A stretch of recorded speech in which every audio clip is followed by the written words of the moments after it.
Gostaria de agradecer muito o convite para estar aqui com vocês. Gostaria de parabenizar a Federação pela realização desse evento. Nós estamos num momento que exige muita reflexão da nossa parte. Só a luta cotidiana, econômica, corporativa não é suficiente para entender o que está se passando no mundo, no Brasil, no movimento sindical. Então, parabenizar por esse momento, porque você para pensar o que vai fazer da vida. Você para refletir quais os passos. Então, agradecer e parabenizar. Terceiro, dizer que eu vou lançar aqui algumas ideias, mas se sintam muito à vontade para problematizar com o que eu vou falar. Né? É um momento muito difícil, muito confuso. Né? Então, as besteiras que eu falar aqui entrarem doendo o ouvido, não vacilem, dá porrada em mim que eu aguento numa boa. Tá? Vou polemizar, porque é na polêmica que a gente cresce. Né? Antes de entrar propriamente no tema democracia e comunicação, eu queria pedir licença para o Beto e pedir licença para o Zitto para dar um pitaquinho sobre conjuntura. Pode ser? Eu acho, companheiros e companheiras, que nós estamos vivendo um quadro mundial, latino-americano e brasileiro de muita imprevisibilidade. Se tivesse uma marca para esse período, eu diria que a marca é imprevisibilidade. Quem poderia imaginar, 5 anos atrás, um troglodita como Trump ser presidente dos Estados Unidos? Quem poderia imaginar, 5 anos atrás, o Reino Unido saindo da União Europeia? Quem poderia imaginar, 5 anos atrás, uma fascista de marca maior, a Le Penzinha na França, dando aquela dor de cabeça? Ou seja, nós estamos vivendo um momento de muita imprevisibilidade. Não dá pra... O cara corre o risco de falar aqui agora... E na cachaça daqui a pouco já mudou. Já morde a língua com a cachaça e tudo. É bom porque é álcool cura. Mas já mudou, porque é um quadro muito dinâmico, né? Com muita imprevisibilidade. Então, eu acho que esse é o primeiro ponto que eu gostaria de dizer. Por exemplo, hoje, no Brasil, ninguém tem certeza se o Temer fica ou se o Temer cai. Possivelmente o Temer caia. O Temer está mais sujo do que pau de galinheiro, está sendo abandonado. Não é isso? A capa da Veja dessa semana, que chegou agora nas bancas, é mais uma porrada mortífera no Temer. Né? Uma parte da mídia começou a abandonar o Temer porque viu que se o Temer ficar muito tempo, prejudica as reformas, as contra-reformas. Então eles estão querendo tirar logo o Temer para já colocar via colégio eleitoral, eleições diretas, alguém de confiança. Chegam a falar num banqueiro, cara que vocês conhecem bem aqui, um tal de Meirelles. Chegam a falar em ser ele, o novo presidente, por via indireta. Chegam a falar em ser esse jagunço dos patrões, o Maia, presidente da Câmara, presidente eleito em colégio eleitoral, indiretas. Então, o Temer está por um fio. Né? Por que essa coisa ainda não foi resolvida? É porque o Temer ainda não resolveu se sai da presidência ilegítima, usurpada, para a cadeia. Então estão querendo ver se arruma um jeito de salvar a pele do Temer. E não resolveu porque também a direita que deu o golpe ainda não encontrou o nome de consenso. Mas o Temer está morto, mas ninguém tem certeza de dizer se ele dura mais ou dura menos, se cai ou não cai. Ninguém tem certeza de dizer se vai ter eleição ano que vem. Porque pode ser uma outra manobra golpista, impedir as eleições no ano que vem. Ninguém tem certeza em dizer se o Lula, que amedronta tanto a elite brasileira, não é isso? Porque a elite brasileira, o golpe por enquanto está incompleto. A elite brasileira derrubou uma presidenta eleita democraticamente pela maioria do povo brasileiro. Mas a elite brasileira precisa matar o Lula. Porque o risco que tem é o seguinte, o golpe ficar incompleto. Derrubou a Dilma e elege o Lula. Ninguém tem certeza se o Lula pode ser preso, porque tem uns malucos lá de Curitiba que gostariam de tê-lo na cadeia, amam o Aécio, não fazem nada com o Aécio, soltam a Cláudia Cunha. Mas o Lula é ódio, é uma obsessão mortal. Então, se dependesse de uns malucos lá de Curitiba, de uns juizecos de Curitiba, ele estaria preso. Mas pode não ser preso, mas pode ser inviabilizado eleitoralmente. Então, nós estamos num quadro de muita imprevisibilidade. Muita imprevisibilidade. Né? Me parece que esse é o cenário. O que a gente tem de previsível? O que mais ou menos já estava escrito? Estava escrito que a direita brasileira não aceitou o resultado da eleição em 2002. Ela fez de tudo para desestabilizar o Lula. Vocês lembram o processo, inclusive bancários foram afetados por isso, o Chiquem foi afetado por isso, não é isso? Tem um bocado de casos, pois é, né? Foram né? O Vacari de São Paulo, o dirigente Paulo, vários, né? Eles pegaram para matar no Lula no primeiro mandato. Queriam derrubá-lo. Só que o Lula tinha carisma, foi para o povão, não é isso? Agitou a sociedade e eles tiveram que recuar no golpe, que era o golpe do mensalão naquela época. Porque, na verdade, a elite brasileira, ela tem no seu DNA, ela é autoritária. Ela até hoje é escravocrata. Ela não aceita o povo participando da política. Não aceita.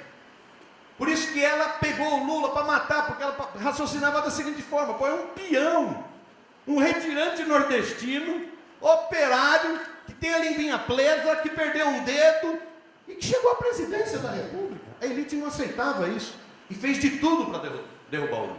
Não conseguiu. Não conseguiu.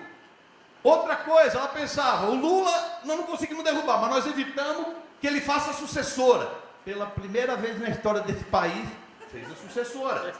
Fez a sucessora. Não é isso?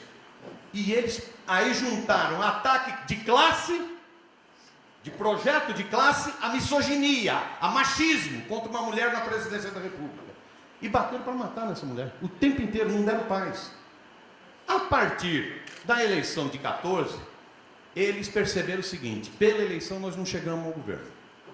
Pela eleição, com esse projeto, com essa ponte para o futuro, que era o projeto deles, que alguns chamam de pinguela para o inferno, com a ponte para o futuro, nós não chegamos à presidência. Então nós vamos ter, pela eleição, nós vamos ter que ir para a rasteira. E vieram para a rasteira. E deram o golpe. O golpe já estava escrito. A eleição de 2014 foi muito polarizada. A mídia conseguiu ativar um setor da chamada classe média para ir às ruas. Eles estavam com muita força nos aparatos de hegemonia do Estado, Ministério Público, Polícia Federal, Supremo Tribunal, estavam com muita força e eles vieram para matar em cima da mulher. Vieram para matar em cima da mulher. O golpe já estava escrito. Já estava escrito quais eram os interesses por detrás do golpe. Mas o golpe não teve nada a ver, ninguém mais nem ouve falar em pedaladas fiscais. Alguém ouve falar sobre isso? Esse foi um argumento legal para o impeachment. Alguém mais fala nisso? Ninguém fala, porque isso era para enganar trouxa. O golpe no Brasil virou motivo de piada no mundo, na imprensa mundial. A imprensa mundial falava: foi golpe, lógico que foi golpe. A imprensa brasileira, como estava comprometida com o golpe, dizia que era impeachment. Ela escondia. Mas para o mundo inteiro, se você quisesse entender o que estava ocorrendo no Brasil, era bom você desligar a Globo, que faz um bem desgraçado à saúde, desligar a Globo, deixar de pegar essa revista Olha, que é um perigo, é tóxica, Veja, é tóxica, deixar de ver esses grandes jornais, porque para essa mídia, ela preparou o golpe. A mídia internacional, se você quisesse entender o que estava ocorrendo no Brasil, era melhor ler a mídia internacional. E não só a mídia internacional, mais vinculada a setores progressistas, The Guardian do Reino Unido. Não, podia ir no New York Times. Eles diziam: foi golpe, pedalada fiscal é papo furado. O outro argumento que eles usaram foi corrupção. Só que aí, companheiros, argumento de corrupção sendo esbravejado pelo correntista suíço Eduardo Cunha é demais da conta. Argumento de corrupção sendo esbravejado, rosnado pelo Michel Temer do Porto de Santos é demais da conta. Argumento de corrupção sendo esbravejado pelo Gatangorá, pelo Jucá, é evidente que esse não era o motivo. Por que o golpe se viabilizou? Eles mobilizaram muita gente, eles estimularam o ódio na sociedade, a mídia conseguiu fazer isso, e eles também se aproveitaram de um fator real. Nós estávamos vivendo uma crise econômica, então isso começava a gerar descontentamento nas nossas próprias bases. Então nós tínhamos dificuldade de fazer o discurso nas nossas próprias bases. E eles também contaram, estou falando aqui Nesse evento também contaram com os erros da nossa amiga Dilma Rousseff, que pisou um bocado na bola. Pisou um bocado na bola. A eleição de 14 foi dificílima, super polarizada. Né? Acabou, foi o povo que venceu a eleição no segundo turno. Até setores que não gostavam da Dilma foram a campanha da Dilma para evitar o retrocesso. Não é isso? Acaba a eleição, ela me edita 2 medidas provisórias que têm a ver com o interesse de aposentado pensionista. Aí é chamado de dar um tiro no pé. 2015 é a mesma coisa. A direita jogando milhares de pessoas na rua durante o ano inteiro. Chega no final do ano, a gente dá um drible na direita, coloca mais gente na rua em favor da democracia. Pouco depois ela me anuncia a reforma da Previdência. Aí era tiro no pé demais. Então também contaram com os erros dela. Dos erros do staff, não é dela, do governo. Errou também.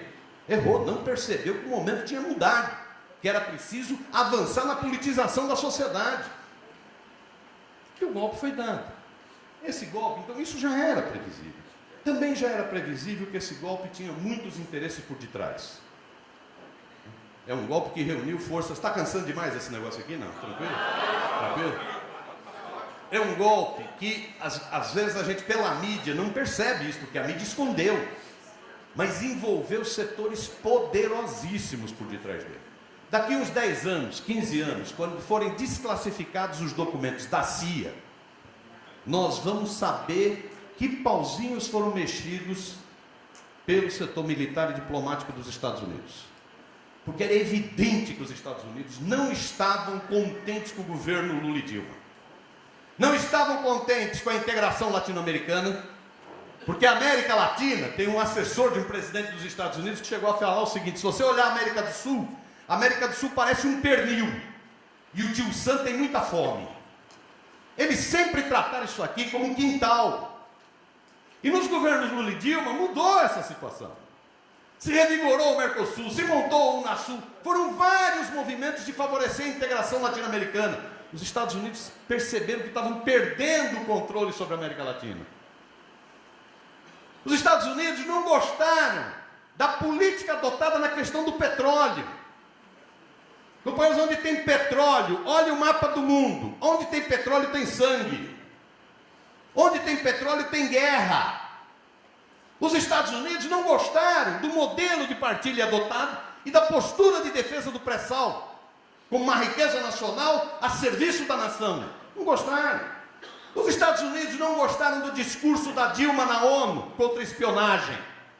Os Estados Unidos não gostaram da postura do governo brasileiro contra o golpe no Paraguai, de tirar o Paraguai do Mercosul e incluir a Venezuela.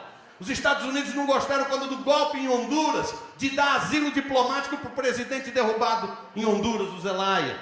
Os Estados Unidos não gostaram principalmente da montagem de um negócio chamado BRICS.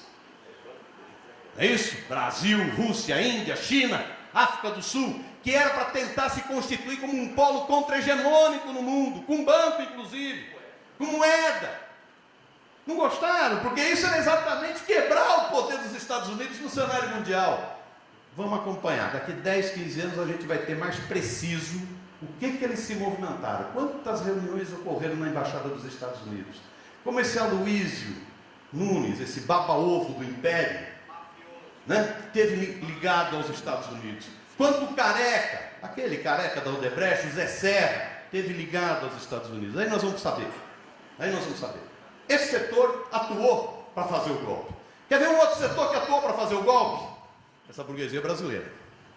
Essa burguesia brasileira, ela tem, é isso, está no DNA dela, ela é antidemocrática. Ela é escravocrata. Enquanto a economia estava crescendo, ela estava junto. Ela não gostava muito daquele peão do ABC, daquele operário que chegou ao governo, mas estava junto, porque estava ganhando dinheiro. O próprio Lula dizia: vocês nunca ganharam tanto dinheiro na vida. Lógico, a economia está bombando, vocês ganham grana.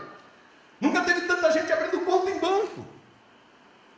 Nunca teve tanto dinheiro circulando na economia. Então, enquanto estava crescendo a economia, a burguesia não gostava, mas falava: estamos ganhando, deixa quieto. Mas quando a crise chegou com mais força no Brasil, que as medidas anticíclicas não foram capazes de segurar a crise econômica, essa burguesia falou o seguinte: epa, agora vai sobrar alguma para a gente. Na crise, esse governo vai tentar nos dar uma porrada. Então derruba esse governo. Ou seja, o chamado pacto lulista foi para as cucuias. A burguesia que ganhou tanta grana abandonou o pacto lulista. Olha outra. Por isso que tinha Fiesp, todas as federações, aqueles patinhos amarelos ridículos, e aqueles babacas segurando os patinhos amarelos, mais ridículos do que os patinhos. Por isso que tinha. Porque a burguesia jogou isso. Jogou isso. Outro setor que apoiou o golpe, porque se constitui hoje numa casta extremamente perigosa, uma mentalidade extremamente autoritária. São setores do aparato do Estado que ganharam muita autonomia e que hoje se consideram acima do bem e do mal. Apesar que eu gostaria que eles abrissem qual o salário que eles ganham. Que eles abrissem o que eles ganham de regalia. E o que eles fazem de putaria, que é um monte.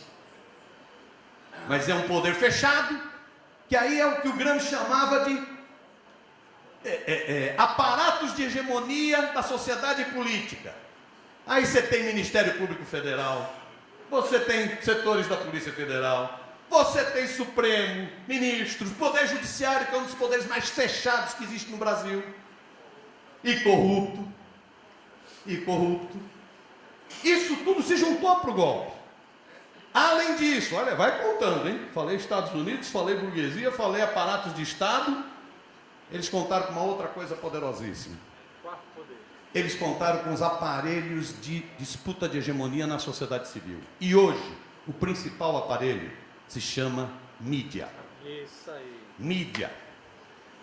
Conheço, teve um caboclo muito inteligente, um sujeito chamado Antônio Gramsci, que no cárcere, na época do fascismo, escreveu um belíssimo texto sobre disputa de hegemonia na sociedade italiana, e ele disse o seguinte: quando os partidos da classe dominante entram em crise, ou seja, já não conseguem governar, quem ocupa o papel do partido da classe dominante é a imprensa. Nem tinha o termo mídia na época.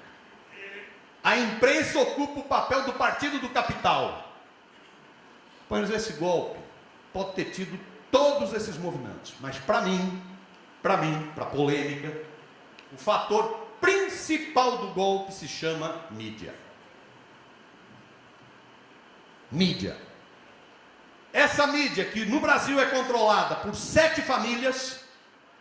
Querem saber quais são? Quero. Vamos lá. Primeiro, família Marinho. Todo mundo sabe. Segundo, família Bravanel, mais conhecido como Silvio Santos. Terceiro, família Edir Macedo, mais conhecido como IURD, Igreja Universal do Reino de Deus, Record. Quarto, família Saad, Bandeirantes. Quinto, família Frias, Folha. Sexto, família Mesquita, Estado. Sétimo, família Tivita, Veja. Aí alguém pode falar: não, mas ninguém lê a Veja aqui na minha cidade. Não lê? Olha na banca, se isso não é quase um panfleto nas bancas. As pessoas vêm na banca. É um panfleto em 42 mil bancas no Brasil. Alguém pode falar: não, mas não chega a Folha de São Paulo e o Estado de São Paulo na minha cidade. Não chega. A agência Folha e a agência Estado é que alimenta a imprensa local. Os artigos são da agência Folha e da agência Estado. Para não falar na TV Globo, que chega em todos os lares brasileiros. Ah, mas não tem, a Globo não tem, a Bandeirantes não tem força no meu estado. Presta atenção, veja quem é afiliada da Bandeirantes. Porque é a empresa matriz e as filiadas. Essas 7 famílias, por interesses econômicos e políticos, hoje se constituem um principal partido no Brasil e em várias partes do mundo. Em várias partes do mundo. Ela é que agenda a vida política. Ela não só desinforma, ela deforma as pessoas.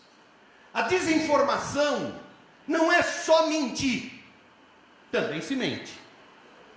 A desinformação, como ensinou o jornalista Perseu Abramo, é realçar e omitir. É aí que eu manipulo. Então, por exemplo, se eu não quero mostrar a força dos bancários, eu não venho cobrir esse congresso. É capaz de ter um concurso de cachorrinho aqui do lado, eles estarem cobrindo. Mas o congresso eles não vão cobrir. Não vão cobrir, porque eles têm que invisibilizar vocês. Vocês são um estorvo. Vocês estão discutindo golpe, vocês estão contra a reforma trabalhista, vocês estão contra a reforma da Previdência, então vocês são invisíveis. Eu oculto. Agora, se vocês fizerem uma luta, por exemplo, ocuparem Brasília, o que eu faço? Eu realço a pancadaria. Pronto, manipulei. Eu não precisei mentir. Eu omiti e realcei. Não sei se eu estou sendo tranquilo nesse raciocínio. Está tranquilo? Essa é a manipulação da mídia. Não precisa mentir. Ela mente também. Ela realça e omite. É assim que ela faz. Então, uma luta dos trabalhadores não existe. Quando faz uma greve, existe congestionamento de trânsito. Está congestionando o trânsito, bando de baderneiro, que é para jogar a sociedade contra os trabalhadores. A sociedade composta de trabalhadores contra os trabalhadores. Ela omite. Ela, por exemplo, ela fala muito nos programas policiais do tráfico de droga. Mas, por exemplo, pouca gente soube do helicóptero da Coca, do Perrela. Não é que ela mentiu, até saiu uma notinha. Mas alguém soube disso? Qual é a pessoa da sociedade que sabe que um helicóptero de um senador com 400 quilos de pasta de coca, não é coca não, é pasta de coca, foi apreendido? Esse mesmo que agora está metido com a Aécio. Fantástico, até deu uma matéria interessante no domingo sobre o Aécio Neves. Não citou o helicóptero do pó. Olha que coisa interessante. Eles não estão mentindo, eles estão omitindo. Tudo bem? Você imagine se isso fosse, você imagine se tivesse algum problema próximo disso com Lula. Você ia aguentar isso de manhã, à tarde, à noite, no banheiro, na cozinha, qualquer que você estava comendo e estava vendo, estava descomendo e estava vendo também. Assim funciona. Eles realçam e omitem. Esse foi o principal fator do golpe no Brasil. Pois eu tenho certeza absoluta para a polêmica. Porque alguém podia dizer, não, mas o papel fundamental foi da Lava Jato. Companheiro, se não fosse a televisão, a Lava Jato não existia. A Lava Jato é a coisa de um juizeco do interior do Paraná, de Maringá. Da mesma forma como a Globo fez a figura do Joaquim Barbosa e depois deletou, ninguém mais fala. A Globo fez a figura do Sérgio Moro até ele servir. Quando não servir, joga fora também. Se não fosse a mídia, esse juiz Sérgio Moro não seria conhecido no Brasil. É a mídia que dá o caráter nacional. Tudo bem? Essa é uma opinião polêmica. Estou aqui para problematizar, para provocá-los. Não existiria. Não existiria. Ao contrário. Agora a mídia, inclusive, começa a falar mal do Sérgio Moro. Por quê? Por quê? Até ontem, o Sérgio Moro só pegava no pé, a Operação Lava Jato só pegava no pé da esquerda, do PT. Não é isso? Então aí eles abanavam. Só que de repente essa operação perdeu um pouco o controle. São tantas delações que vazam. E ela começou a atingir Aécio. Começou a atingir Temer. Aí a Veja, que adorava a Lava Jato, faz um editorial essa semana dizendo abuso de autoridade. Interessante como ele... Olha a manobra. Olha a manobra. Não sei se alguém aqui, eu sei que uma pessoa está fazendo uma tese sobre o Reinaldo Azevedo, a blogosfera e o Reinaldo Azevedo.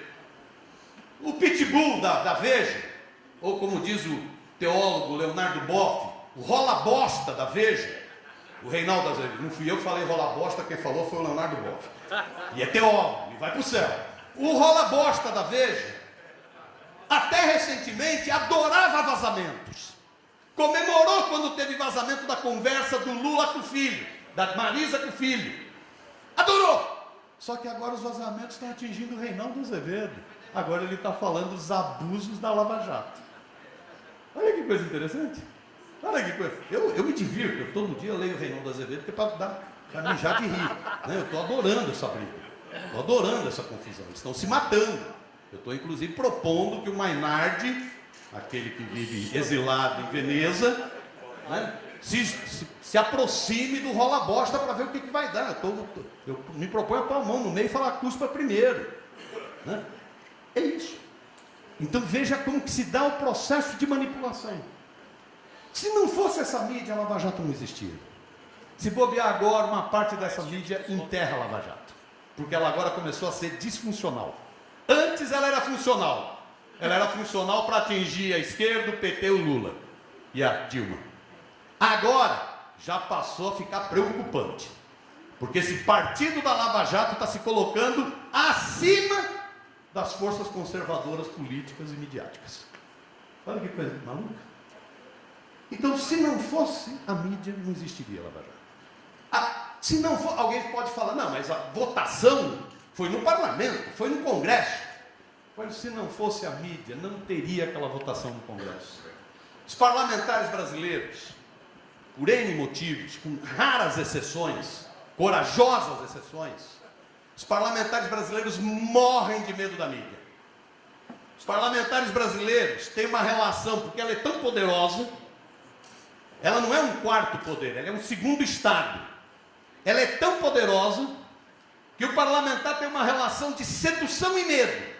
Ele adoraria sair nas páginas amarelas da Globo e ser entrevistado no Jornal Nacional pelo William Bonner. Amaria. Teria verdadeiros orgasmos. Ao mesmo tempo, ele se pela de medo que essa revista, esse pasquim da direita, ou esse telejornal, invente um problema e diga que você é bandido. E você é bandido, e é bandido, pronto, você está difamado, caluniado, fica com uma dificuldade lascada até de sair na rua, e depois eles dizem assim, não, erramos. O que foi para te acusar foi manchete e destaque no jornal. O que foi para dizer erramos é uma notinha de rodapé que ninguém lê. E pronto, você está destruído. Então isso gera um medo enorme diante desse poderio midiático. Só isso já explica muito da votação no Congresso Nacional. Por isso que os caras inclusive ficaram corajosos. Não teve aquela menina que chegou, eu dedico meu voto ao meu marido, que é um excelente prefeito. Ele foi preso no dia seguinte. Eu dedico meu voto à moral e bom costume. Foi acusado de estupro no dia seguinte. Um pastor. Isso, não vou citar o nome do Feliciano aqui. Opa, desculpa. Sumiu da mídia, né, depois disso. Porque eles se sentiram encorajados a fazer aquilo que um jornal português chamou da Assembleia dos Horrores. Aquilo foi uma Assembleia dos Horrores. Assembleia dos Horrores, aquele processo que deu início ao impeachment da Dilma. Uma Assembleia dos Horrores. Então a mídia fez isso. Ela força isso. Mas não é só aí não, Lucas. Não sei se vocês já fizeram a conta. Está cansando demais esse negócio aqui? Tranquilo? Quando cansar é só jogar uma pedra daqui. Não sei se vocês já fizeram a conta.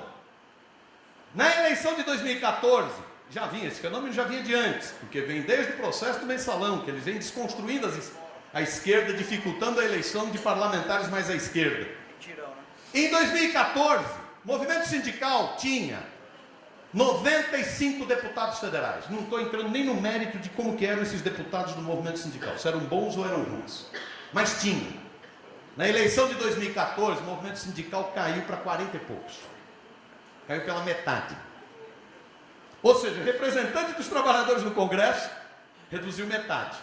O que cresceu? Cresceu a chamada bancada do BBB. A bancada do boi, do latifúndio, da bala e da Bíblia. Também, que aí entra nos empresários. Não, teria vários outros Bs, tem B de bancos, tem B de bostas, tem vários Bs, mas eu só citei 3. BBB. Foi essa bancada que cresceu. Por que cresceu a bancada da violência? Do mata, bandido bom é bandido morto, bota pra ferrar tudo. Por que cresceu? É fácil entender. É só ligar a televisão brasileira e ver os programas de violência. Os programas de violência que não dão racionalidade nenhuma. Os programas de violência que esbanjam sangue. Que acham que vão resolver matando criança, destruindo tudo. Que vão resolver problema de violência dessa forma, com mais violência. Essa bancada da bala, ela só cresceu para 90 deputados. Porque os programas de televisão se espalham pelo Brasil inteiro. Cada estado tem um pior radialista do que o outro. E geralmente E geralmente esses é que foram eleitos. Foi eleito o radialista ou quem ele apoiou. Verdade. Foi isso ou não foi isso? Não sei se aqui no Ceará foi assim também. Foi também. Foi assim também? Pois é, isso é televisão. Vereador, deputado. É televisão isso. Por que a bancada da Bíblia, aqui eu não estou fazendo nenhum comentário crítico à religião. Todo povo tem sua religião e é preciso respeitar a religião de todo mundo, com total tolerância. Eu estou falando dos que se aproveitam da religião, dos exploradores da religião, dos que cobram pedágio para ir para o céu. É desses que eu estou falando. Por que elegeu tanto, companheiros? Por que elegeu tanto? Simples. Televisão aberta brasileira tem 5 horas diárias de programa religioso. 5 horas diárias. Você liga a peste da televisão aberta, só dá programa religioso. E o cara cura tudo. O cara cura homem, cura mulher, cura pulga, cura cachorro, cura tudo. Cura tudo. E por isso é eleito. Então, companheiros, esse golpe, ele só existiu. O papel protagonista nesse golpe, na minha opinião, que é um tema polêmico, o papel protagonista no golpe foi a mídia. A mídia criou essas condições para o golpe. Ela, em certo sentido, ela é responsável pela outra parte, judicial e parlamentar do golpe. Então, se nós tivermos, exemplo de Honduras e Paraguai, que foram os testes, tivemos no Brasil um golpe de novo tipo, que não é um golpe militar, mas é um golpe midiático, judicial, parlamentar, o fundamental foi a mídia. Foi a mídia. Nós estamos então nessa situação, com um governo que não foi eleito, com uma plataforma, com um projeto político, como foi dito aqui na abertura, né? Que a razão de ser do golpe foi mudar o projeto político. Eu não vou falar aqui de reforma trabalhista, de reforma previdenciária, de PEC da morte, porque vocês estão fazendo esse debate e vão continuar amanhã. Né? E um governo que tinha todas essas forças ao seu lado. Diz um caboclo, um barbudinho, que era um bicho inteligentezinho, um sujeito chamado Karl Marx, ele dizia o seguinte: se a aparência fosse igual à essência, não precisava de ciência. Ou seja, aparentemente esse governo Temer tinha tudo para dar certo. Porque estava com os Estados Unidos, com o capital, com os poderes públicos, com a mídia, tudo do lado dele. Com uma chamada classe média, que eu não gosto desse termo, que foi mais uma vez manipulada, como tinha sido manipulada no golpe de 64. Chamada classe média é aquele setor que adoraria ser rico, mas como não consegue ser rico, detesta o pobre. Isso é que eu defino a chamada classe média. É aquele setor que não aguenta concorrência. Adora falar em livre mercado, mas detesta um pobre no aeroporto, é concorrência. Detesta um pedreiro na faculdade, é concorrência. Detesta um negro médico, é concorrência. A mídia chocou esse ovo da serpente, fez com que essas pessoas viessem à tona. Então, se eu junto tudo isso, eu falo: bicho, esse governo é muito forte. Mas não é não. Se a aparência fosse igual à essência, não precisava de ciência. Esse governo é muito fraco. E esse governo é fraco porque ele prometeu que tirar da Dilma resolvia a crise econômica. Tirou a Dilma e a crise econômica aprofundou. Nunca teve tanto desemprego no Brasil, tanta quebradeira no Brasil, tanta falência no Brasil. Estava conversando outro dia com um cara da Federação dos Comerciários de São Paulo. Só em São Paulo são 1000 agências de carro fechadas. 1000 agências de carro fechadas. É uma quebradeira generalizada. A mídia não fala sobre isso. Agora, aqueles que antes, quando davam uma notícia boa, tinha uma notícia mais ou menos boa de economia no governo Dilma, eles falavam assim: o emprego melhorou, mas vai piorar. Agora eles fazem o contrário: está uma bosta, mas vai melhorar. É agora, você pega a Miriam Porcão, só faz isso. O Sardenberg só faz isso. Não é isso? Tá, sim. Então, essa coisa da crise econômica, que eles falaram que ia melhorar tudo, não melhorou nada. Está tudo muito ruim. Está uma quebradeira generalizada. E isso gera descontentamento no povo. Então isso é fraqueza. Eles prometeram uma coisa que eles não estão dando. Segunda coisa, eles passaram a implementar o projeto que era o projeto que tinha sido derrotado nas eleições. E que são projetos ultraliberais, são projetos para acabar com o trabalhador. Para a reforma da Previdência, não é reforma da Previdência. Eu não gosto, inclusive, quando a gente usa muito nas nossas mídias reforma da Previdência. Não é reforma da Previdência, não. É fim da aposentadoria. Você vai se aposentar no caixão, ponto. Vai se aposentar no caixão. Reforma trabalhista não é reforma trabalhista, não. É a abolição da Lei Áurea. Voltou a escravidão. Voltou a escravidão. Só que esse projeto, eles achavam que eles estavam com a bola toda para aprovar esse projeto. Não estão. A população, a mídia pode estar falando o que quer. Só a Globo. Há 2 semanas atrás, foi feito um levantamento de qual tinha sido o comportamento da Globo diante da reforma trabalhista. 91% das matérias foram a favor da reforma, da Previdenciária. 91% das matérias favoráveis à reforma da Previdência. Só gente elogiando a reforma da Previdência. Mas o povo, nessa hora, fala assim: epa, essa Globo está meio estranha.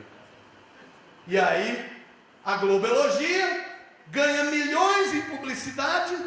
Essa revista Isto É, que alguns chamam de revista Quanto É, só nesse último ano, aumentou em 1.380 a publicidade do governo federal para ela, por isso que ela baba tanto em defesa do governo. A Isto É, a Veja, os jornais, a TV, podem falar o que quiser, mas o povo está percebendo assim: epa, estão querendo me dar uma rasteira, estão querendo me enganar. E por isso que os índices de popularidade do Temer estão lá nas alturas da cloaca. Estão lá nas alturas da cloaca. O bicho daqui a pouco vai ficar devendo popularidade. Devendo popularidade. Então esse é um outro problema nas reformas. Outro problema, companheiros, é que eles se uniram. Isso é igual quem gosta de filme de máfia. Na máfia tem isso, se une para uma determinada ação. Mas depois que consegue o dinheiro, começa a briga entre a máfia. Essa turma que deu o golpe é uma máfia. Se uniu para dar o golpe. Depois de dar o golpe, eles estão se matando. Eles estão se matando. É briga de gangue. É briga de quadrilha.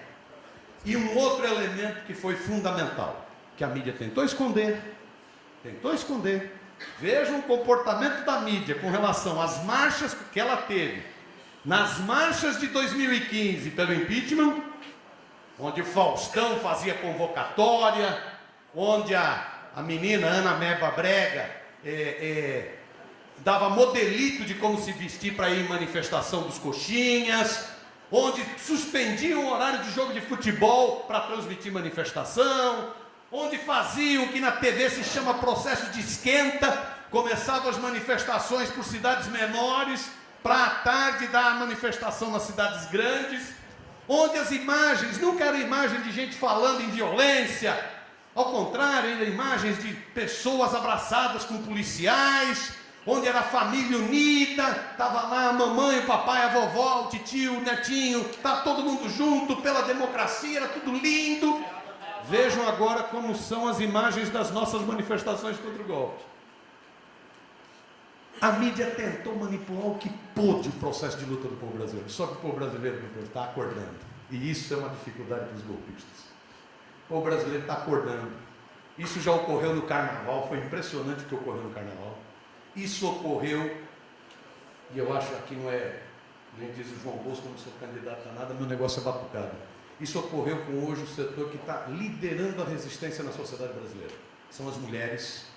Isso ocorreu no 8 de março. Isso ocorreu no 8 de março. O movimento sindical que não tiver atento para o papel das mulheres vai dançar, porque as mulheres estão ocupando um papel de protagonismo impressionante na sociedade. Isso ocorreu nas manifestações de abril, nas duas.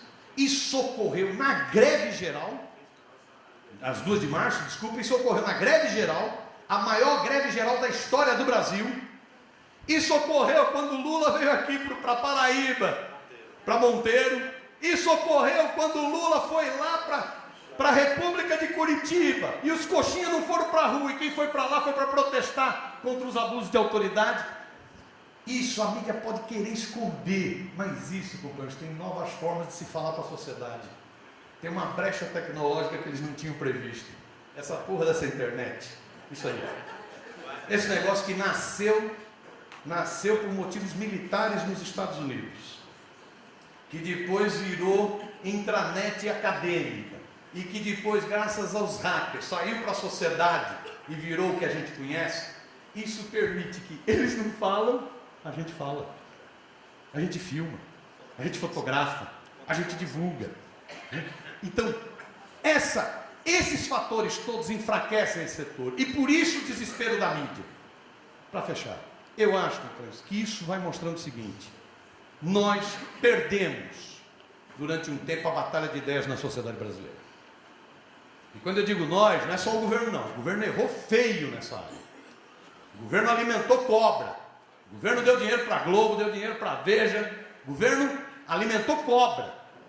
Vejam que o Temer não tem nada desse republicanismo, que era o papo que tinha. Não, nós somos republicanos, dá para todo mundo, tá bom. E leva. Né? O Temer não tem isso, não. Ele bate para matar. Bate para matar, não brinca em conversa. Pois bem, errou feio no debate de ideias na sociedade. E no debate de ideias, no debate de hegemonia na sociedade, errou feio no trabalho da comunicação. Mas o erro não foi só do governo. E aí eu queria fazer uma provocação a vocês. Pode ser? Para fechar. Depois eu falo e saio correndo, porque eu sei que eu vou apanhar. Companheiros, eu acho que nós erramos muito. A esquerda social e política brasileira errou muito. Eu acho que uma parte do movimento sindical, inclusive, parece que tem um belíssimo filme chamado Quando a Classe Operária Vai ao Paraíso, com Depardieu. Parece que o movimento sindical achou o seguinte: nós chegamos ao poder e a gente se afastou muito da base, se afastou muito do debate na sociedade. Nós não entendemos a importância da luta de ideias na sociedade. Me dói o ouvido quando eu vejo um sindicalista falar o seguinte: não, nós temos tantos de gasto em comunicação. Companheiros, comunicação não é gasto. Comunicação é investimento. Na luta de classes, companheiro, na luta de classes tem luta econômica, tem luta política, mas tem luta de ideias. Hoje, quem perder a luta de ideias, perde a luta política e perde a luta econômica. Então é investimento.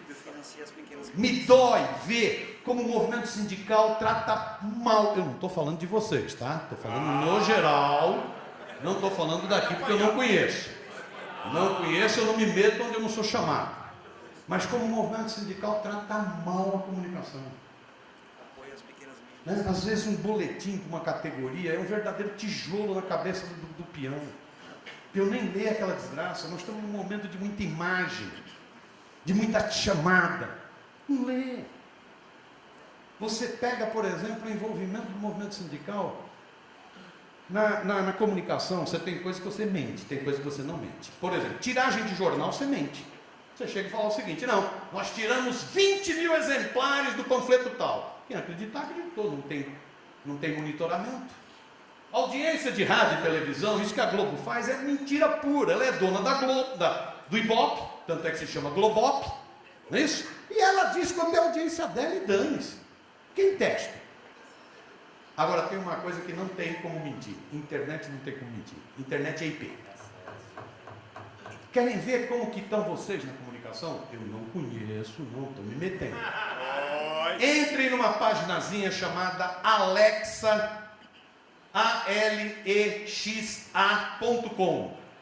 e coloquem o nome do seu sindicato lá, para ver quantas pessoas estão acessando a sua página.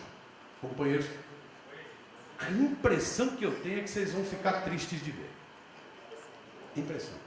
Porque nós não estamos sabendo trabalhar a internet. A internet é linguagem de jovem. E nós somos analógicos. Nós não somos digitais. Nós tínhamos que ouvir essa molecada que está criando um monte de coisa. Nós tínhamos que produzir muito mais vídeo, muito mais meme, investir muito mais pesado. Do contrário, nós podemos ter uma situação engraçada. O Temer cai, convoca a eleição, e a eleição, esse discurso da negação da política, da negação dos direitos, ganha novamente. E aí nós podemos ter, inclusive, um maluco fascista eleito presidente, que está investindo muito em internet. Muito em internet. Bolsonaro está investindo muito em internet, formando grupos em todos os estados, investindo pesado no tal do Facebook. Né? Nós podemos ter um maluco na presidência da República. Podemos ter um parlamento pior ainda. Porque a questão que está colocada, companheiros, é luta de ideias na sociedade. Ou a gente investe mais nesse terreno, ou nós vamos ser derrotados. É isso, ponto, chega. Obrigado, Antônio. Dizer só que a nossa preocupação com a questão do tempo é aqui. A nossa saudação e pela brilhante palestra. Eu estava querendo aqui, em cima da sua falação, lembrar do saudoso Victor Giandotti e o quanto ele repetiu tantas vezes isso que o companheiro falou, né? Os sindicatos precisam estudar melhor a comunicação. Bem, a pergunta é bem simples, para que a gente tenha o máximo de condição de repercutir, dentro da legislação que versa sobre a política de comunicação, é proibido que o mesmo instrumento tenha rádio, televisão, jornal, e isso precisa de quê? Vontade política ou de alguma lei complementar para resolver isso, de fato? E porque o movimento sindical precisa se aprofundar mais dos meios de comunicação para bater de frente com o MBL e todas essas outras mídias de direita fascista que a gente tem aí na sociedade. Boa noite a todos e todas, sou apenas um espectador, não sou delegado, sou ex-bancário. Eu queria reforçar o final da fala aqui do Miro, dando um exemplo do que ocorreu hoje, que não é uma notícia boa. Pelo contrário, eu considero uma derrota para o movimento popular e democrático do Ceará.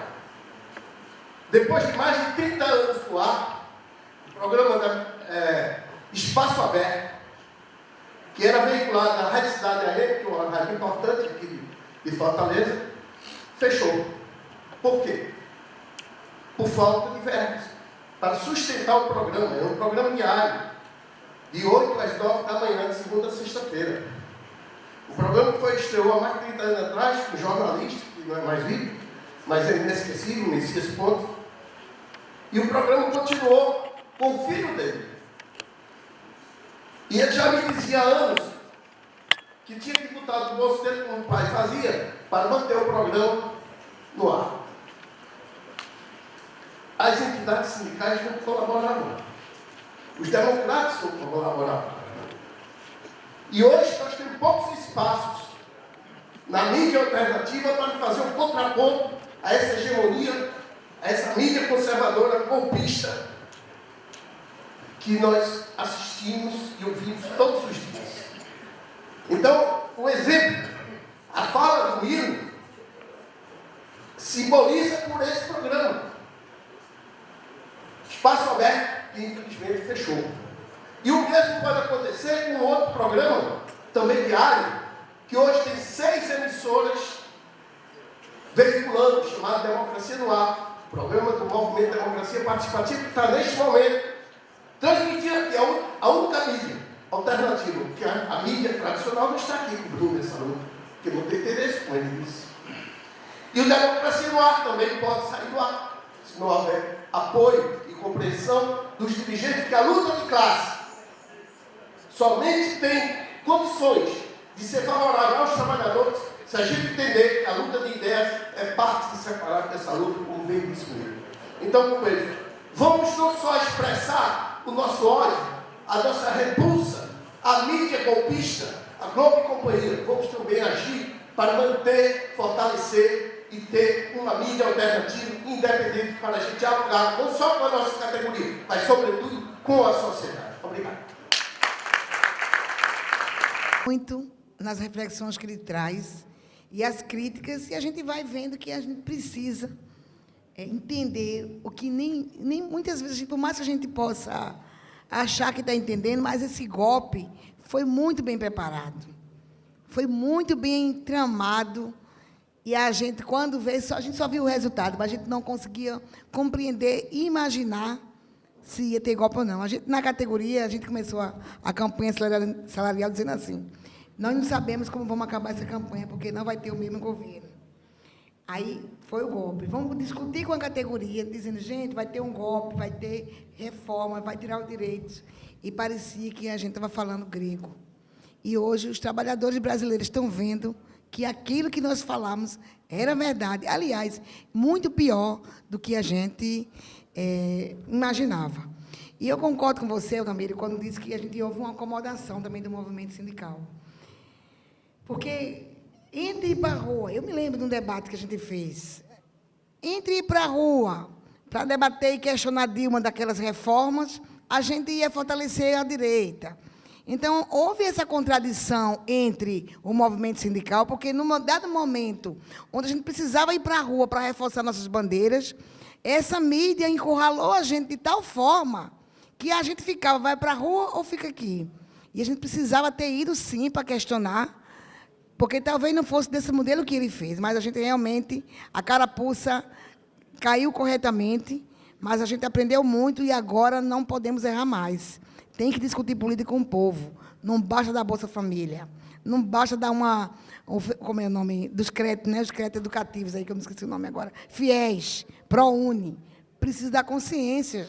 E a gente não fez. A gente achou que, copiando o pior que a direita podia fazer, podia dar certo. E isso só por si só não dá certo. Faltou o debate de classe. Faltou esse debate crítico que o governo não fez. E a gente, por mais que tentasse, não foi suficiente, não saiu do âmbito do nosso cercozinho. Não foi para a sociedade esse debate. Obrigada. Companheiro, eu vou aproveitar aqui só para dizer que da exposição à problematização é boa parte do nosso debate. Amanhã a gente vai fazer um balanço também. A FETRAF Nordeste ela é fruto de uma luta, de uma história. Antes era a FETEC, agora é FETRAF, e está agora com carta sindical, se organizando, mas a federação não tem um site. O e-mail da federação ainda é da FETEC, ou seja, é uma federação que cresceu na política, mas você disse, precisa crescer também no processo de interação, relação com as outras organizações sindicais e para além das organizações sindicais. Eu queria aproveitar para dizer que, ainda quando o governo democrático e popular estava à frente do país, algumas experiências foram importantíssimas. A Rede Brasil Atual, os blogueiros, e você tem um papel nisso também, durante campanhas dos lutadores e lutadoras do povo, como no caso do plebiscito da Constituinte, que nós fizemos pelo país todo, o nosso mecanismo de debate era esse, né? O espaço conquistado, ainda muito incipiente, do tamanho que é esse mar, a ocupação de mídia dessas famílias, no caso da TVT, que fica lá no Jundiaí, mas aqui se tornou a referência que a gente busca através das TVs web. Não é uma TV web, é uma TV tradicional que transmite, né, o papel que os planejamentos das entidades sindicais, que tem estrutura, que tem estratégia, que tem vanguarda, no caso das rádios web e TVs web. Nós aqui assistimos semanalmente o Momento Bancário que o Sindicato de São Paulo faz, e vemos também as produções belíssimas que os sindicatos metalúrgicos do ABC têm feito, além das campanhas. Vimos também nos projetos de comunicação que tem avançado, né?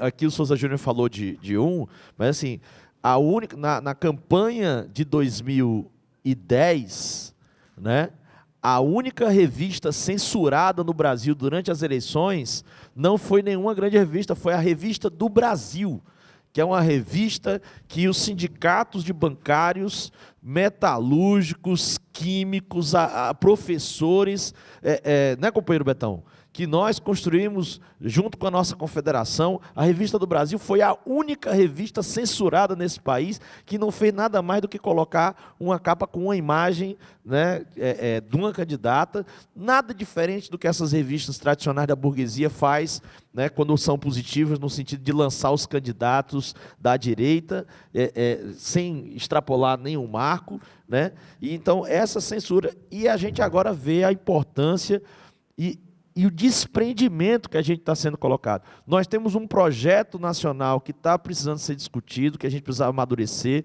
nas centrais, particularmente na CUT, no caso do Brasil de Fato. que teve um papel muito importante lá em Minas para desconstruir o Aécio. Parte da queda da votação do Aécio, né, inclusive com ameaças de morte, alguns desaparecimentos aí, foi a revista Brasil de Fato, né, aquela tiragem milionária de 100 mil exemplares na semana da eleição, que derrubou a votação do Aécio naquela eleição. E a gente vê aqui não somente essa publicação física impressa do Brasil de Fato, mas o papel fundamental de redes de entidades sindicais. A gente está aqui no Congresso da Federação, a imprensa de Pernambuco está aqui, a imprensa do Ceará está aqui, a imprensa de outros sindicatos está aqui acompanhando, imprensa alternativa, né, mídia alternativa está aqui. Então, a gente criou redes, e tem redes, inclusive, que estão sendo realimentadas de outras formas, até internacionais e nacionais, pelos organismos, como no caso dos jornalistas livres e da mídia ninja. Então, o nível de descredibilidade no campo das ideias do povão, do povo brasileiro, é de que é o seguinte: eu não estou acreditando mais na Globo, eu não estou acreditando mais nessa mídia. Eu quero saber informação, eu já estou começando a aprender, eu tenho negócio do celular, com a internet, eu vou lá para ver o que é que de fato está acontecendo. Então, essa contra-revolução no mundo das ideias não é só um processo de transmissão, não pode ser só um processo de selfie, de ao vivo, tem que ser um processo de qualificação da transmissão, com redes de comentaristas, com qualificação, porque não é só a acomodação da estrutura sindical. Nós aqui, bancários e bancárias, quantos nós nos dispusemos, eu tenho pela experiência que eu vivi também, nos dispusemos a fazer programas de debate ao vivo, onde nós venhamos a mostrar nossa cara e nossas ideias, como a gente faz nos locais de trabalho para mobilizar a categoria. Nós temos que ter isso nesse processo, e com certeza é uma problematização fundamental para o plano de lutas que a gente vai discutir amanhã. Então, agradecer muito você, companheiro Altamiro, e vou passar aqui para as suas considerações, aqui das nossas considerações aqui feitas. Pessoal, foram feitas algumas questões, não tenho resposta pronta, não. Cada um vai construir sua resposta. Tenho o meu pitaquinho. Primeiro, a justíssima homenagem ao Vitor Janotti, que era um sindicalista que entendeu a questão da comunicação, vivia distribuindo panfletinho enquanto metalúrgico em São Paulo, e depois construiu o Núcleo Piratininga de Comunicação, junto com toda uma belíssima equipe. O auditório do Centro de Estudos Barão de Itararé é dedicado ao Vitor Janotti. A Cláudia, esposa do Vitor, inclusive, esteve lá na inauguração. A Constituição, Rufino, a Constituição brasileira, nesse capítulo, ela é muito avançada, no capítulo comunicação. Porque a Constituição ela foi fruto da luta pelo fim do regime militar, a luta pela redemocratização do Brasil. Então, ela pegou aquela onda. Por isso que, em vários capítulos, a Constituição é bastante avançada. Por isso que Ulisses Guimarães utilizava, inclusive, a figura que era uma Constituição cidadã, fruto da luta pela democracia. No capítulo comunicação, foi um dos mais difíceis de discussão, não teve acordo em vários outros capítulos. Na comunicação não teve acordo, teve que ser na última hora a votação. E nesse capítulo comunicação, são vários artigos que prevêem um processo de democratização da comunicação. Um dos capítulos é esse que você disse, está lá escrito, é proibido monopólio e oligopólio na comunicação. O que é proibir o oligopólio e o monopólio na comunicação? É, por exemplo, já que a mídia brasileira gosta tanto, tem um espírito de vira-lata, um complexo de vira-lata com relação aos Estados Unidos, basta aplicar o que é lei nos Estados Unidos. Nos Estados Unidos é proibido cartelização na comunicação. É proibida a chamada propriedade cruzada. O que é propriedade cruzada? É uma mesma empresa, uma mesma família ter TV aberta, TV fechada, rádio AM, rádio FM, revista, jornal, internet, teatro, cinema. Isso nos Estados Unidos é proibido. Aqui no Brasil é a regra. E isso acaba gerando uma deformação na democracia, porque é muito poder concentrado em poucas famílias. Então, na Constituição brasileira já está previsto isso. O que eles fizeram? Eles não permitiram a regulamentação. Então, falta regulamentar. A regulamentação hoje, se você quiser, será nada além da Constituição, aplica, por exemplo, já que eles gostam tanto dos Estados Unidos, gostam tanto do tio Sam, aplique a lei econômica de mídia no Brasil. Você já diminuiria o poder da Globo enormemente. Diminuiria o poder de uma Band enormemente, diminuiria o poder de uma família ativa enormemente. A Constituição diz também o seguinte, nos seus artigos 220, 21, 22, 23, 24. A Constituição diz também o seguinte: é preciso ter complementariedade de sistema na comunicação. Não pode ser só comunicação privada. Tem que ser comunicação privada, estatal e pública. Não tem isso, não foi regulamentado. Não foi regulamentado. A Constituição brasileira diz, é proibido arrendar canais para outros negócios. O que é feito com as igrejas? É arrendamento. A Constituição brasileira diz, é proibido políticos com mandato terem canais de televisão, terem radiodifusão, rádio e TV, porque são concessões públicas. O que está na vida brasileira? Vários. Aqui mesmo tem um, né? São vários que têm rádios e TVs. Isso é proibido pela Constituição, só que nunca foi regulamentado. Já foram feitas 19 tentativas de regulamentar os meios de comunicação no Brasil, desde a primeira lei, que é uma lei de 1962. A Constituinte, ela estabeleceu as balizas, mas não foi regulamentado. Até hoje já foram 19 tentativas.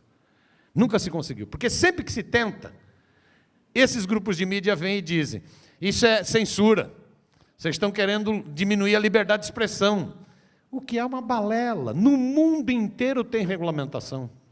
No mundo inteiro tem organismos de regulamentação da mídia. Nos Estados Unidos é a FCC, tem regulação no Reino Unido, agora mesmo, agora. Aquela bolivariana, esquerdista, comunista, Rainha Elizabeth II, baixou uma lei no Reino Unido, que é o seguinte, se um jornal, aí não é concessão pública de rádio e televisão, é mídia impressa, privada, sem concessão pública. Se um jornal ou uma revista te difamar, sem prova, você recebe uma indenização, que não é merreca, não é o que o Gushiken recebeu, não, que era uma merreca, era metade de um anúncio da Veja de uma semana, o que o Gushiken recebeu. Metade do anúncio, de um anúncio de meia página da Veja numa semana. Você recebe, no Reino Unido, uma baita indenização, e mais ainda, você tem o direito ao mesmo espaço e ao mesmo destaque no veículo. Se o veículo fez uma capa escrota contra a dona Marisa Letícia, e você prova que aquilo é escrotidão, você tem o direito de usar a capa dessa revista escrota, com o mesmo tamanho de matéria, com o mesmo destaque. Isso foi a bolivariana, comunista, socialista, Rainha Elizabeth II do Reino Unido. Olha só, nada disso foi feito no Brasil. Qual é o problema? É que eles vêm para cima, falando que é censura, que é ataque à liberdade de expressão, e os governos encolhem. Nesse sentido, os nossos governos foram muito ruins. Foram muito ruins. O primeiro governo Lula foi um horror. O Lula ele fez 3 pactos, 2 pactos explícitos e um implícito. Ele fez um pacto com o capital financeiro, simplinho, que foi aquela carta ao povo brasileiro de junho de 2002. Aí ele disse, eu não vou mexer nos contratos. Ali foi um pacto. Ele fez um pacto com o agronegócio, importante para a balança comercial, que é, não vou mexer com vocês. E ele fez um pacto implícito com os barões da mídia. Não é para menos que o Palocci, no livro autobiográfico dele, Cigarras e Formigas, ele diz, a última redação da Carta ao Povo Brasileiro, quem fez foi o João Roberto Marinho. Foi o dono da Globo. Isso não sou eu que estou dizendo, é o Palocci que diz. Era um pacto de não mexer com a mídia, porque o Lula fez um cálculo, ele falou o seguinte, bicho, primeira vez que um peão chega na presidência da República, com um partido de esquerda, eu vou comprar briga com um banqueiro, latifundiário e dono de mídia, eu estou morto. Ele fez um acordo. 2 explícitos e um implícito. Deu certo, inclusive, o acordo, porque ele governou. Governou. Se não tivesse, talvez, feito esse acordo, o governo pudesse cair antes. Isso foi a tal habilidade do Lula, mas ele fez um pacto. No primeiro governo, ele não mexeu com mídia, ao contrário, ele cedeu. Ele cedeu na agência de audiovisuais, na Ancinave. Ele cedeu na Agência Nacional de Jornalismo, cedeu, que era uma proposta da Federação Nacional de Jornalistas. Ele cedeu, inclusive, no padrão de digitalização da TV brasileira. Ele cedeu para a Globo. Cedeu. Ele não quis comprar briga. Ele achava que, com isso, a mídia não ia pegar tão duro contra ele. Não adiantou nada. A mídia pegou para matar. Na primeira curva, a mídia foi para matar. No segundo mandato, esse misto de ilusão com pragmatismo, ele diminuiu. No segundo mandato do Lula foram feitas várias iniciativas positivas, na minha opinião. Se constituiu a Empresa Brasil de Comunicação, TV Brasil, que é, respeitando a Constituição, complementariedade de sistema. Se fez, pela primeira vez na história desse país, a Conferência Nacional de Comunicação, que nunca tinha sido feito, a Confecom, em 2009. Se mexeu na publicidade. Não é que a publicidade veio para os veículos alternativos, mas ela foi mais para o interior. Deixou de estar tão concentrada na Globo. A Globo tinha 67% da publicidade. Caiu para 49%. Isso é milhões, é muita grana. Por isso que a Globo detesta até hoje o ministro Franklin Martins. Bate para matar nele, porque ele mexeu na publicidade. Fez uma coisa fundamental. Aquele peão, aquele trabalhador, fez o Plano Nacional de Banda Larga, que é o que permitiu a internet ter a força que tem hoje no Brasil. Então, foram mudanças importantes. A Dilma, infelizmente, recuou em tudo. Porque ela achou que ela não tinha força para enfrentar a mídia. Se o Lula já tinha tido dificuldade, imagina ela, que não tinha aquele carisma, aquela procedência do próprio Lula. Ela achou que não tinha força e recuou muito. No segundo mandato dela, ela sinalizava com mudanças importantes. Uma coisa emblemática foi quando a Veja fez aquela sacanagem na eleição. No último programa eleitoral, ela levou para a televisão dizer, no último programa de TV, de campanha, ela falou, a revista é criminosa. 3 minutos, só descendo o cacete na Veja. Ela mudou o comportamento. Infelizmente, o governo foi sabotado, não conseguiu avançar em nada.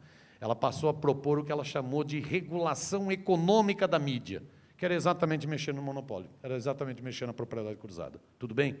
Então, isso. O Souza, eu concordo, cadê o Souza? Souza, eu conheci a experiência do Messias aqui da rádio, não me meto, porque eu não sei os detalhes.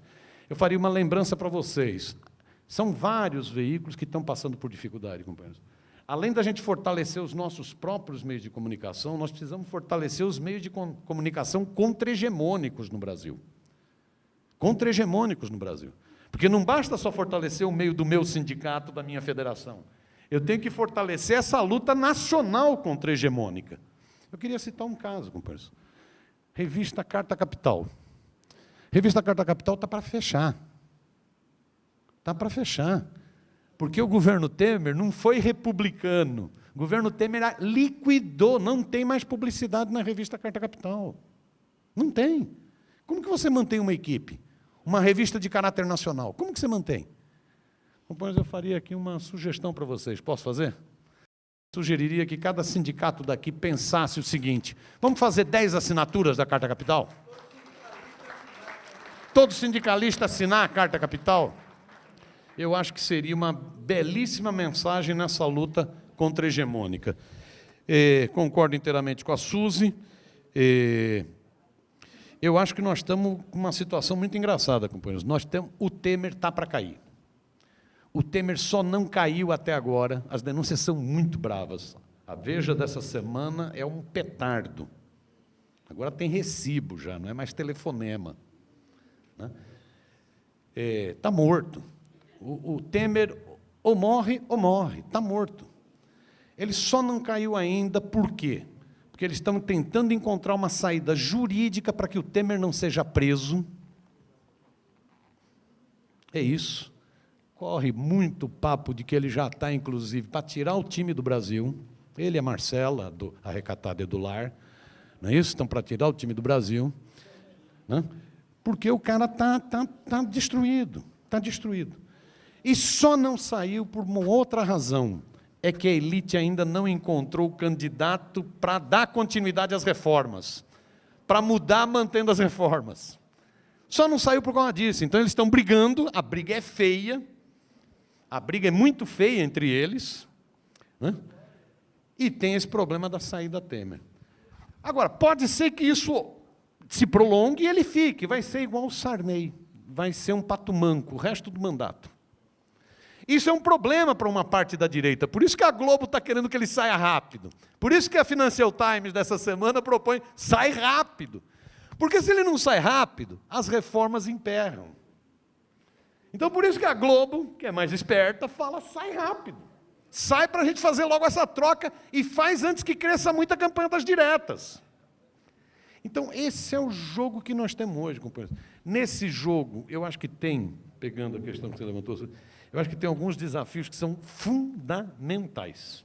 Um desafio, companheiros, nós só vamos conseguir derrotar essa turma e evitar um golpe no golpe, nós só conseguimos tirar o Temer e evitar que, ao tirar o Temer, eles façam um golpe no golpe, se nós tivermos muita capacidade de lutar.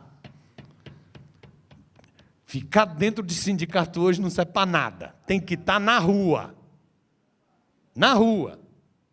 Inclusive porque se não ficar muito na rua, se eles fizerem o que eles querem fazer, acabam os sindicatos.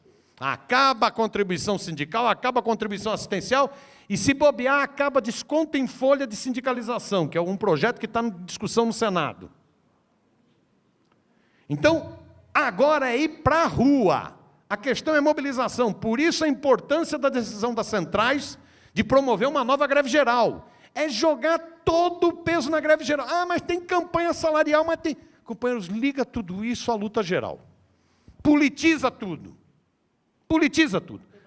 Senão não tem mais o que fazer. Então, essa é a questão decisiva. Segunda questão decisiva, companheiros. Unidade.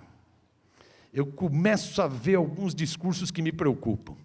Como a gente estava muito embaixo, tá, até com dificuldade de falar com as nossas bases, tá, como a gente estava com muita dificuldade até de falar com as nossas bases, nós ficamos mais humildes e começamos a ver a importância da unidade. E vamos construir a unidade, a gente cede um pouco, unidade, unidade, unidade. Aí agora que o Temer está fraquejando e que a gente está mostrando mais força, já começa de novo a arrogância.